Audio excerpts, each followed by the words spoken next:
Hey, what up ladies and gents, your favorite Asian robot right here. Hopefully one day I'll be your favorite Helldivers 2 content creator. I have a new microphone, so let me know if the voice sounds better than before or the same. I mean, either way is okay. But I hope that my voice will sound better so I can present information to you in warmer tones and a sexier voice. Okay, I'm kidding.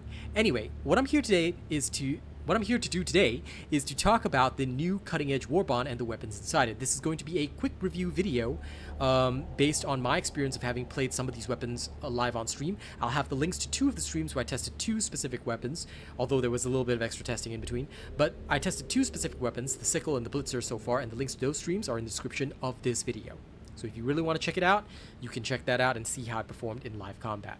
That being said, let's talk about this. Okay, so the first weapon that you get in the Cutting Edge Warbond is the Last 16 Sickle. This is the brother or cousin, whichever one you want to call it, of the Last 5 Scythe. The Scythe is a continuous beam, but the Sickle is a laser rifle. Although it says firing in short bursts, this description is actually incorrect. It is full auto. Okay, so it is full auto, just fire as much as you want and until it overheats. Then you have to change it out. It comes with 6 power packs, so if you overheat the power pack, you'll have to slam a new one in.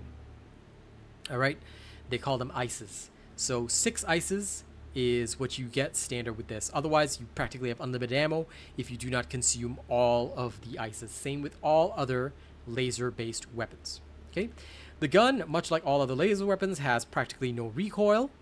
It's got a pretty good firing rate. It fires at about the same speed as, if I'm not wrong, the Liberator. Let me just double check that. In fact, it actually fires slightly faster than the Liberator. It's closer to the machine gun in terms of fire rate, so it's got that going for it. And yeah, honestly, it's just, if you want my judgment right now, it is the best weapon in the Cutting Edge Warbond out of all of them. You can acquire this weapon from the first page of the Cutting Edge Warbond. So if you go here, you'll see the Last 16 Sickle right there. It also comes with, on the first page with the localization confusion, which everyone's using right now. Alright, and this is the first weapon in the Warbond. The next weapon that we're going to talk about is the Punisher Plasma. Now, this one is a bit unique. Where the Scythe is just, where the Sickle is just pretty much straight up good, the Plasma Punisher is unique in the sense that it has some good uses and some not so good uses. Alright? So, where's the Plasma Punisher? It should be here. Okay. The SG-8P Plasma Punisher is freaking awesome, but also deadly to you. Here's the description. A modified Punisher shotgun firing explosive plasma rounds. Fire carefully, exploding plasma can injure squad mates. It can also kill you. If a hunter is jumping at you, you happen to fire in its face because you're used to other guns, you will explode yourself and die. The Punisher Plasma, I'm sure some people have seen videos where it can kill a charger and all that. You have to fire in a really specific way to do that. You'll actually kill a charger much faster with other weapons, so I really wouldn't be using this to kill a charger. Rather, it's more like if you guys have ever played Overwatch and you know the character Junkrat, this weapon basically functions pretty much like Junkrat. You will arc your shots and bombard like bug breaches, things like that. It can actually get some pretty good value. It comes with 12 magazines, and the capacity of each magazine is 8 rounds. Alright.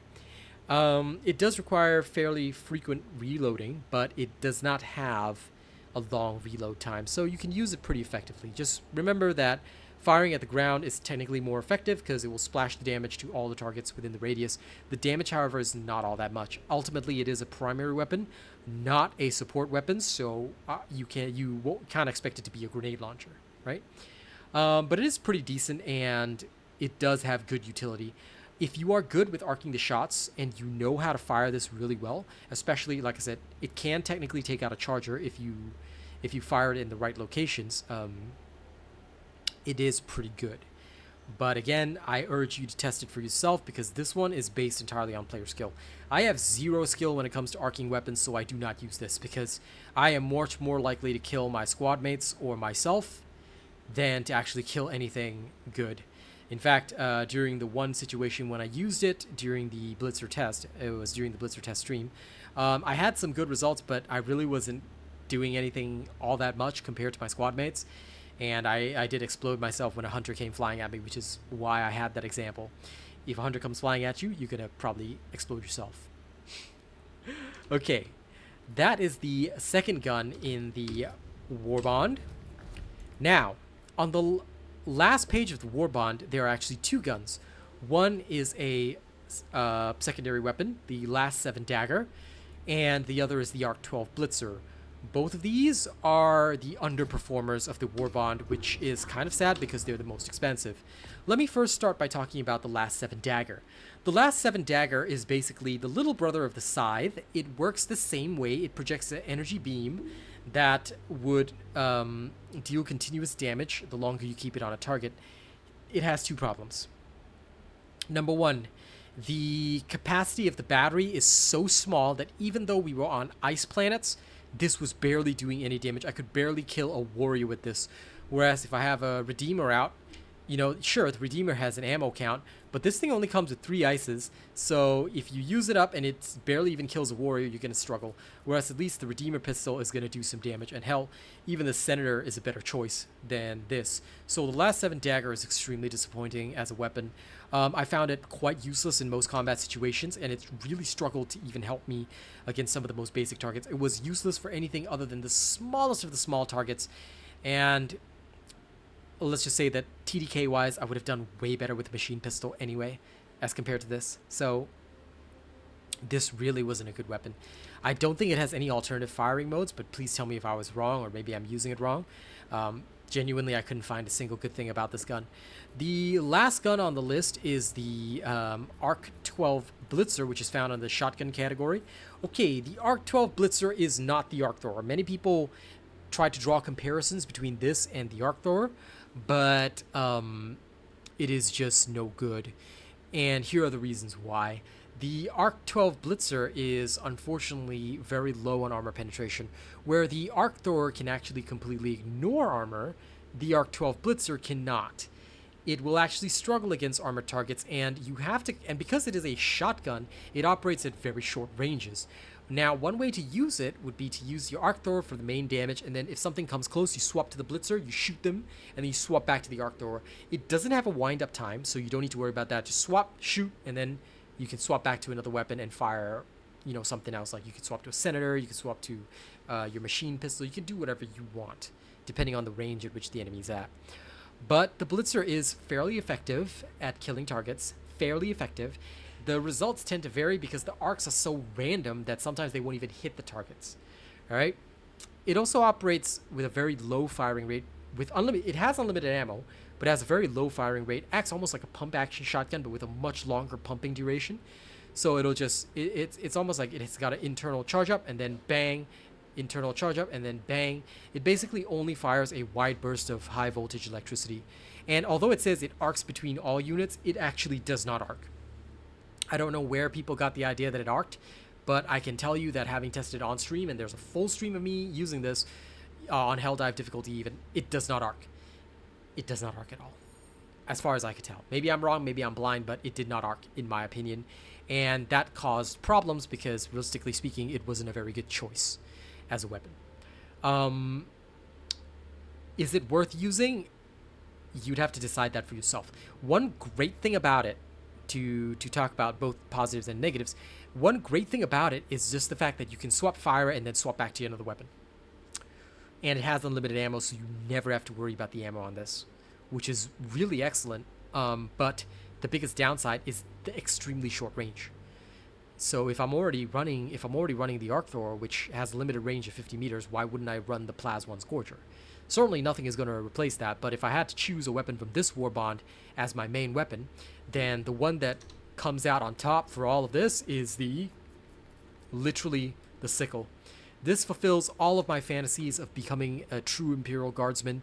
Alright, it feels really strong, it's really good, and it's got practically unlimited ammo so long as you don't overheat the capacity. Honestly, it is one of the best guns in the game right now. If I'm using the Arc Thor for major targets, then I would bring the Sickle as backup. I would 100% bring the Sickle as backup because it is just so good. It is just so good in so many situations that I find it difficult to move away from the Sickle. It is just that strong. And to me, it is one of the strongest possible weapons that somebody can utilize. So if you guys are sleeping on the Sickle, it's literally on the first page of the Warbond. You should definitely get it. 110%, I would vote for this weapon. All right. Thank you very much for watching this video. I hope you guys have enjoyed it. And like I said, this is more of a review video, not really a gameplay. If you want to watch the gameplay, don't worry. I'll be doing more in-depth reviews of what I think are the best possible weapons on another day, which of course will be the Sickle, and it'll be a more in-depth explanation of what loadouts I use with the Sickle. Although you can technically just check that out on stream. Okay, thank you all very much for watching. I hope you guys have had a great day today. All right, thank you to the following individuals for making my content possible. I'm just going to give a quick thanks to some of the top supporters. Top tipper right now is... Damn, sorry. Somebody blew that up. Yeah, that was my own video. Top tipper right now is Nisk. All right, top tipper list consists of BVS Fang. Top super chatter is Wishlist Destroyer. Top super chatter list consists of Arcane Silver, Lord J, John McKinley, Chanel Name, Machine Wraith. Top channel membership gifter is Lord J. Top channel membership gifters are Vinny and Nightshade. Thank you guys so much for your support. Thank you to all of our amazing channel members, such as Nisk, Arcane Silver, and Death Dawning. Thank you guys so much for supporting. Thank you to all of our prestige and honored members as well. I'll see you guys in the next one, okay? Catch you later. Oh, and let me know how the voice sounds on this new mic. Bye!